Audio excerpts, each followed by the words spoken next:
నువ్వేమో పైనుంచి దూకుతావా అది ఇది చేస్తావు అంటారు, కుక్కను ముట్టుకోవా బాగుంటే దాన్ని ఎవరు ముట్టుకుంటారే అంటారు. ఎవరైనా శ్రీహరి గారి ఇంటికి వెళ్తే సాల్వ్ అవ్వని ప్రాబ్లం ఉండదు. అవును, రాత్రి 2-3 దాకా ఉంటారు. మార్నింగ్ 7 o'clock షూటింగ్ ఉంటే కూడా 2-3 దాకా ఉంటారు. ఆయన డబ్బులన్నీ దానాలు చేసేస్తుంటే అది మంచిగా కదా చేస్తారు. అదే 3 కార్లు లేదు, నా పిల్లలు వెళ్ళి భిక్షం పెట్టలేదు కదా, ఫర్నిచర్స్ అన్ని బాగానే ఉంది కదా. అది దేవుడు ఇచ్చిన వరం కాదు, శ్రీహరి ఇచ్చిన వరం. నేను బాబాకు చెప్పాను, బాబా నీకు ₹1 వస్తుందా, 33% ఇన్కమ్ ట్యాక్స్, 67 ఉంది మన దగ్గర, నాకెంత కావాలి. నడు రోడ్డుకు మాత్రం రాము కదా, చెయ్యి ఎప్పుడు ఇట్లాగే ఉంటుంది. నేను చచ్చేదాకా అది శ్రీహరి గారి ఉండుంటే పెద్ద లెవెల్లో ఉండేవాళ్ళు. ఇంకా ఇల్లు ఉండి ఉంటుంది, ఇంకొక 10-15 కార్లు ఉండి ఉంటుంది. పర్లేదు, ఇదే చాలు మాకు. MICలో ఉన్నాను, ICలో ఉన్నాను, నెలలు ఉన్నాను. ఇద్దరు పిల్లలు తిండి లేకుండా అక్కడ రోడ్డు మీద తినేసి వాళ్ళు ఏమనుకున్నారు, డిస్కషన్ అంతా వెనకనే ఉంది, శ్రీహరి వెనకనే డౌట్ అని కొంత వాళ్ళు అనుకున్నారంట. రీజన్ ఇది. బాబా కుక్క అంటే భయం తెలుసా? అవునా? బాగా భయం ఆయనకి. అయ్యో అవునా? నా దగ్గర 29 కుక్కలు ఉండింది. అవును, ఇంట్లో. అవును. ఆయన వస్తుంటే అక్కడ నుంచి ఫోన్ చేశారు, సెక్యూరిటీకి ఫోన్ చేస్తారు, నాకు ఫోన్ చేస్తారు, నువ్వు కూడా బయటికి రావే అని. కొన్ని వచ్చి నా మాటలే వింటాయి.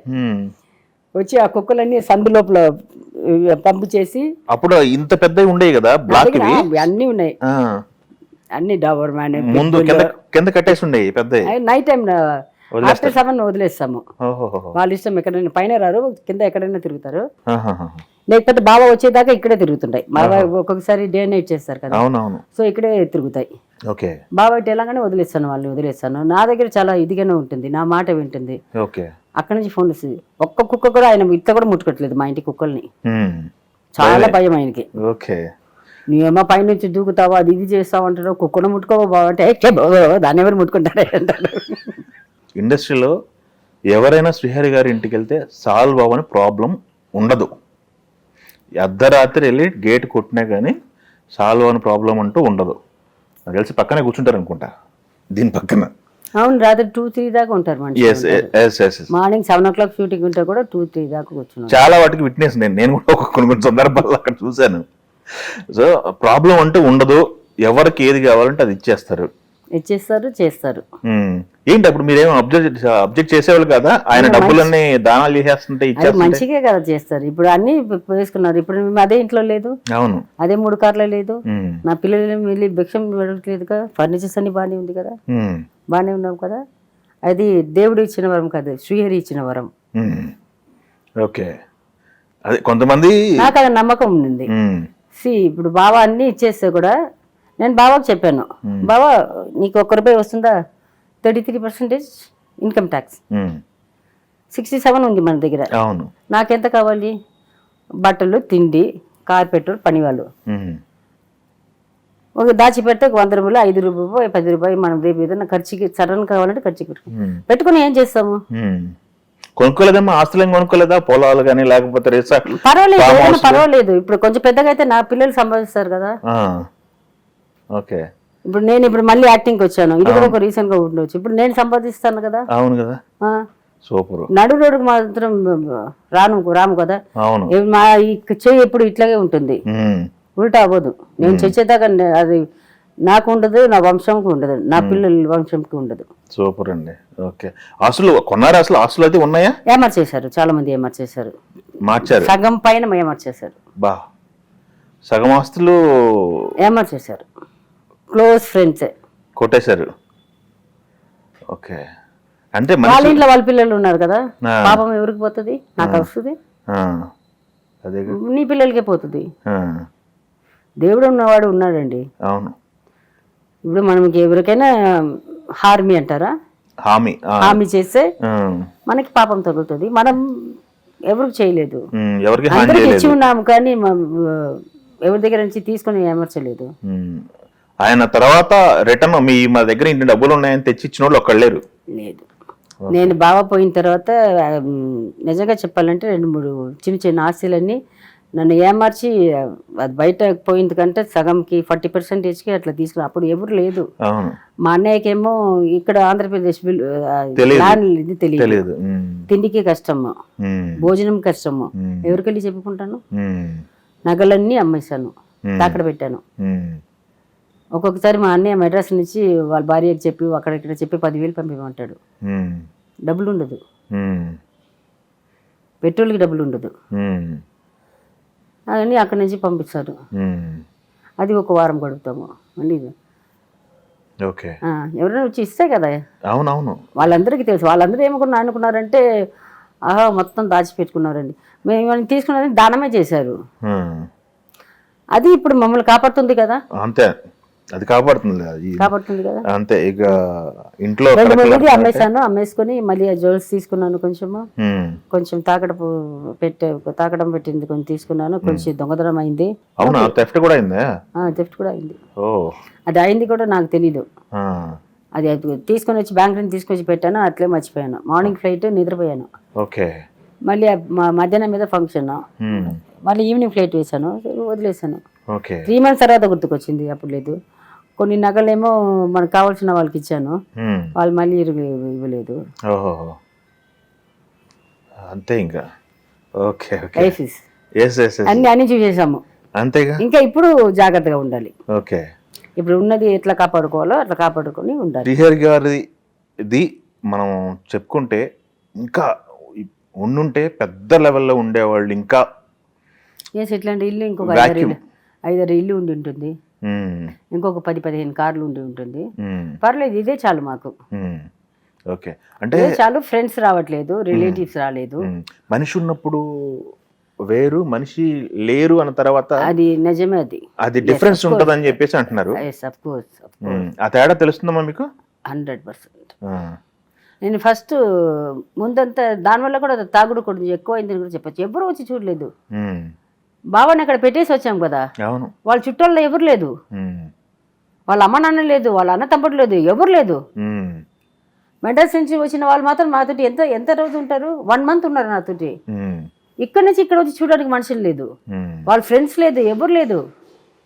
నా పిల్లలు, ఆ పిల్లలు చిన్న వయసు పాపం. వాళ్ళు స్కూల్ అన్ని వదులుకొని 1 month ఉన్నారండి. నా తమ్ముడు ఇప్పుడు చచ్చిపోయాడు. 2 తమ్ముడు, ఒకటి అరుణ్ నా తోడు పుట్టిన తమ్ముడు, నా నెక్స్ట్ వాడికి అప్పనే పాప పుట్టింది. ఆఫ్టర్ 13-14 years తర్వాత పెళ్ళి అయ్యి. ఆ పాపని కూడా చూడడానికి వెళ్ళలేదు వాళ్ళు. అయ్యో, మీతో ఉన్నారు? నాతోటే ఉన్నాడు. నేను ఇక్కడే, ఇప్పుడు బాబా ఇక్కడ పడుకోబెట్టారు కదా, ఈ సోఫా దగ్గరనే పడుకున్నాను.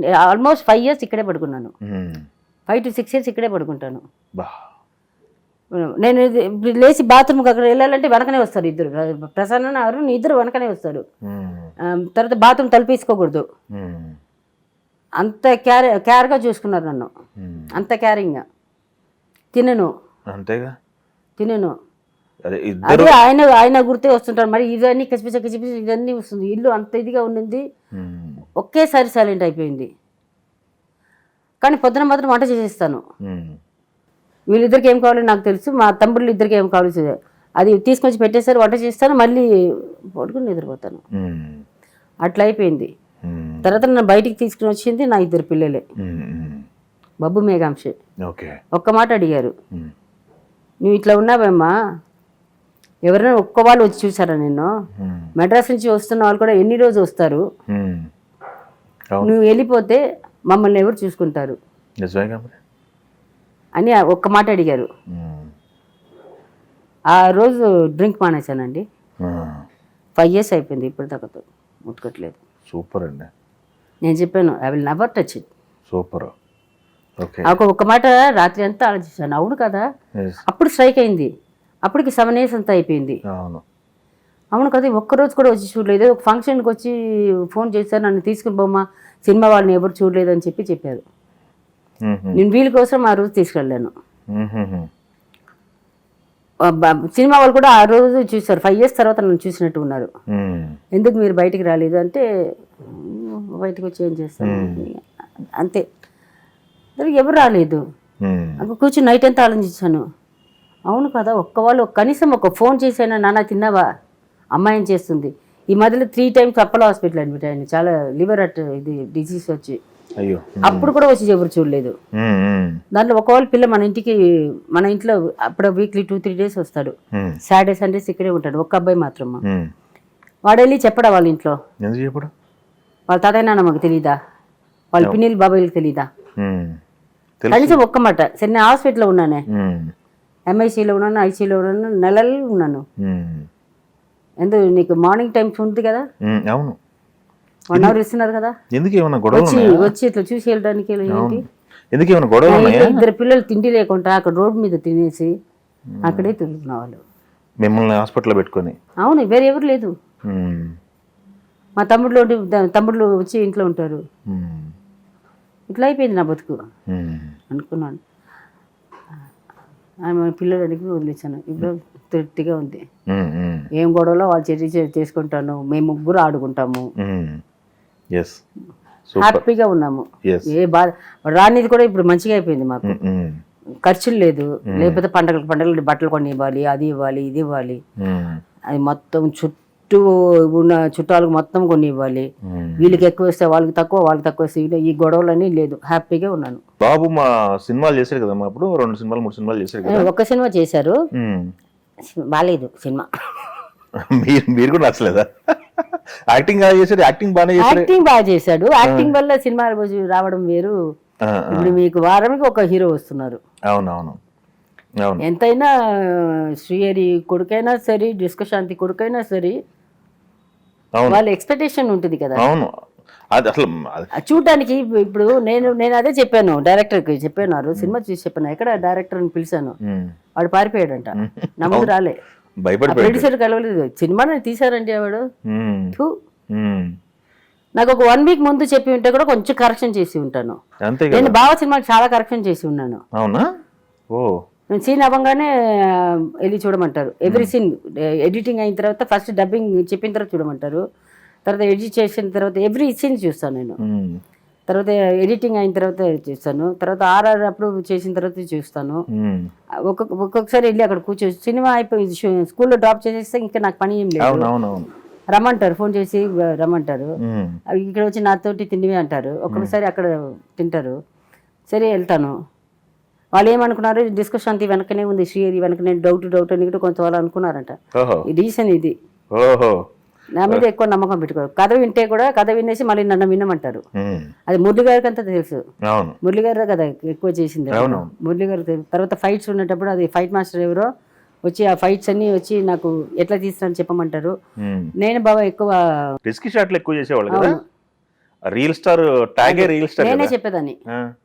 ఆయనకి వచ్చి చెప్తారు, సినిమా చూస్తారు, కొన్ని పీసెస్ అన్ని షార్ట్స్ అన్ని నాకు చూపిస్తారు. ఫస్ట్ ఫైట్ మాస్టర్ అడుగుతాను, దీనికి ఇది చేసి పెట్టినారు అని చెప్తారమ్మా, ఇంత డబ్బాలు వేస్తున్నాము, ఇంతమంది ఉన్నారు. అప్పుడు కూడా ఒకసారి దెబ్బ తగిలింది ఆయనకి. నిజంగా దూకడం అన్ని చేస్తారు. ఒకసారి అడ్డు చెప్పలేదా, ఎందుకు రిస్కీ సైడ్స్ హెల్త్ చెప్పలేదు. ఎందుకంటే మా నాన్న వచ్చి రియల్ ఫైట్ సింహం తోటి, టైగర్ తోటి, చీటా తోటి, పైథాన్ తోటి అని చేసి ఉన్నారు. రియల్గానే చేసి ఉన్నారు. సో మన నాన్ననే అట్లా ఉన్నప్పుడు నా మొగుడు ఇంకా డబ్బులు ఉండాలి కదా అని ఇది గెత్తు. అంతే మీరు కూడా అంటే. కానీ ఒకసారి స్ట్రైట్కి వెళ్ళాను, భద్రాచలం సినిమాలో అనుకుంటాను, అన్నపూర్ణ స్టూడియోవా ఇక్కడ 7 కింద డౌన్లో ఉంది.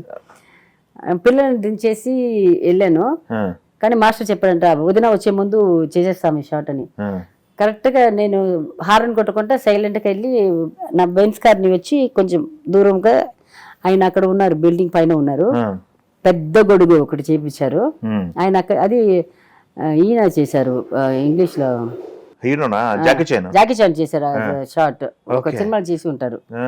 మాకు ఏది దుబ్బడమే కదా, జాకీ చాన్ నైట్ లో కూర్చొని నేను ఎతకడం ఈ షార్ట్ చేస్తాము అని చెప్తున్నా. నేను చెప్తుంటాను, ఐడియాస్ ఇస్తాను నేను. ఈ షార్ట్ ఇట్లా చేస్తే అది ఒరిజినల్ చేయకుండా ఇది ఇట్లా చేయండి అట్లా చేయండి, నేను కొంచెం మార్చి అది చెప్పేదాన్ని. ఆ రోజు నెక్స్ట్ ఫస్ట్ షాట్ అది తీయాలని నేనే ఆ షార్ట్ చేసేస్తాము అని చెప్పాను. వీళ్ళు దించేసి వచ్చాను, ఇంకా షార్ట్ చేయలేదు. కింద డబ్బాలు గిబ్బాలు అన్నీ వేసి ఉన్నారు. మొత్తం పెద్ద పెద్ద డబ్బాలు వేస్తారు కదా, ఆ డబ్బాలు మొత్తం ఇక్కడ దాకా వేసి ఉన్నారు. బాగా దూకాలి, పైనుంచి దూకాలి. ఇది గొడుగు వచ్చి మంచిగా ఎంత పెద్ద గొడుగు చేశారు. బాగా సెకండ్ ఫ్లోర్, థర్డ్ ఫ్లోర్ అనుకుంటా బిల్డింగ్ ఒకటి ఉంటుంది, దానిపైన నిలబడి ఉన్నారు. మామూలు ఫైట్స్ అన్ని చూసి ఉన్నాను. రియల్ లేకుండా ఆయన వచ్చి జిమ్నాస్ట్ కాబట్టి ఆయన అన్ని బాగా చేస్తారు. ఇది పైనుంచి దూకడం కదా. మెల్లగా వెళ్ళి డోర్ మెల్లగా తీసేసి ఇట్లా చూస్తున్నాను. బాబా దూకుతున్నారు. అన్న రెడీ అయినా 3 కెమెరాలు పెట్టారు, 3-4 కెమెరా పెట్టారు, యాంగిల్స్ పెట్టి లెన్స్ అన్నీ మార్చి గీచి అన్నీ పెట్టారు. ఆయన పైనుంచి దూకాలి. మా మాస్టర్ వచ్చి అన్న రెడీ అన్న, రెడీ, కెమెరా వచ్చి యాక్షన్ చెప్పేశారు. అన్న దూకండి అన్న అన్నారు. ఈయన పైనుంచి దూకేశారు. ల్యాండ్ అయిపోయారు, ఏం లేదు. చూస్తే 2 కెమెరా పని చేయట్లేదు, పోయింది, 2 యాంగిల్ పోయింది. అయ్యో. మళ్ళీ 1 మోర్ అన్నారు. మళ్ళీ ఆయన వద్దని చెప్పారు. అన్న 2 కెమెరాల క్యాప్చర్ అంతా పెట్టుకున్నాను. ఈయన లేదు ఇంకొకటి చేస్తానన్నారా? చేస్తాను. మళ్ళీ చేశారు. నేను ఫస్ట్ టైం అది ఒకవేళ డబ్బా గిబ్బా ఇదే అయిపోయి ఈయన దూకినప్పుడు చూడండి ఈ వైర్స్ అన్ని, కరెంట్ వైర్స్ అన్ని చాలు, ఒకవేళ దాంట్లో చిక్కుకొని అంటే కూడా ప్రాబ్లం అవుతుంది. లోపల మాస్టర్ని పచ్చిగా తిట్టుకుంటున్నాను, కంట్లో ఏడుస్తున్నాను. మళ్ళీ 2వ దూకారు, ఓకే అయింది. వెళ్ళి ఫైట్ మాస్టర్ మామూలుగా తిట్టలేదు, బాగా తిట్టేశాను. ఆ కెమెరా తప్పంటే చూసుకోవాలి కదా, మాస్టర్ చూసుకోవాలి కదా. మళ్ళీ వాళ్ళకి పడింది. ఇంకా చెప్పారు రిషి షాట్ అంతా నువ్వు రావద్దే అన్నారు. అంటే కూడా చూస్తాను, నేను చూస్తాను.